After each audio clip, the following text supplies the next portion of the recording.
नमस्कार, आप देख रहे हैं पहली आवाज न्यूज 24 और मैं हूं आपके साथ आरती सिंह आजाद।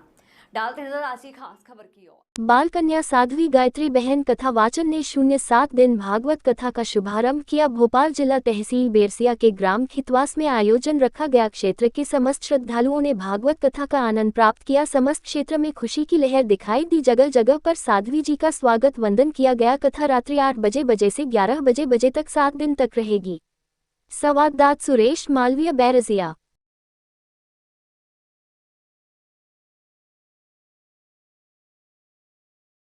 न्यूज चैनल के माध्यम से आप जिला भोपाल तहसील बेरसिया ग्राम खितवास में जो भागवत कथा साध्वी जी अभी जो कर रही हैं, साध्वी जी से जानते हैं कि कितने दिनों की ये कथा है और कब से कब तक चलेगी।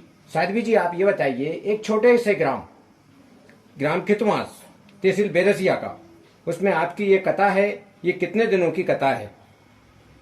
ये कथा 7 दिन की है। 16 से लेकर के 22 तक ये कथा रहेगी। इस कथा के माध्यम से आप सभी भक्तों को क्या संदेश देना चाहती हैं? एक ही संदेश दूंगी कि धर्म को जान जाएं, सनातन धर्म को जान जाएं। और कहते हैं ना, परहित सरिष धर्म नहीं भाई, पर पीड़ा से नहीं आत्मा। अर्थात सेवा करना ही धर्म है। आप अपने माता पिता की सेवा करके श्रवण बन सकते हैं, उनकी आज्ञा का पालन करके राम बन सकते हैं। कहते हैं भक्ति का दूसरा नाम है सेवा। आप जहाँ हो वहीं रहकर उस कार्य को सेवा भाव समझ के करेंगे तो वही आपके लिए। साध्वी जी, आप कितने वर्षों से ये कथा कर रही हैं? मैंने सबसे पहली कथा 2019 में की थी, नानी बाई का मायरा, और तभी से मैं इसी क्षेत्र में हूँ। आपके गुरु कौन है साध्वी जी? मेरे गुरु गढ़ी आश्रम सिंधुराज से। आपके गुरु जी के क्या नाम है?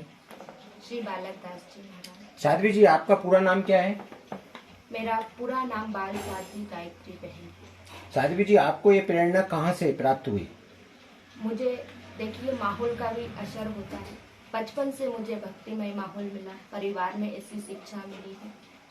और मेरे जो दादाजी थे, परदादा जी थे, बचपन से इसी क्षेत्र में थे। और कहते हैं परिवार का माहौल का भी असर होता है। तो तभी से मुझे भक्तिमय माहौल मिला और फिर धीरे धीरे मेरी इस क्षेत्र में रुचि बनी। और फिर गुरु आज्ञा से मैंने 2019 में सबसे पहला कार्यक्रम दिया। आप इतनी कम उम्र में आप सत्संग करती हैं, इसका क्या उद्देश्य है? एक ही उद्देश्य है कि लोग धर्म को जान जाए, मंदिरों की गरिमाओं को जान जाए वो सब कुछ जो जानने योग धर्म की जो बातें हैं। क्योंकि महाराज, ये जो मनुष्य जीवन है, 84 लाख योनियों के बाद ये मनुष्य जीवन मिला है। बार बार ये जीवन नहीं मिलने वाला है। इसीलिए मेरा एक ही उद्देश्य है कि सनातन धर्म आगे बढ़े, धर्म को जान जाए, मंदिरों की गरिमाओं को जान जाए, भगवान की महिमाओं को जान जाए। भागवत कथा के माध्यम से आप सभी भक्तों को, सत्संग के माध्यम से आप सभी भक्तों को क्या संदेश देना चाहती हैं?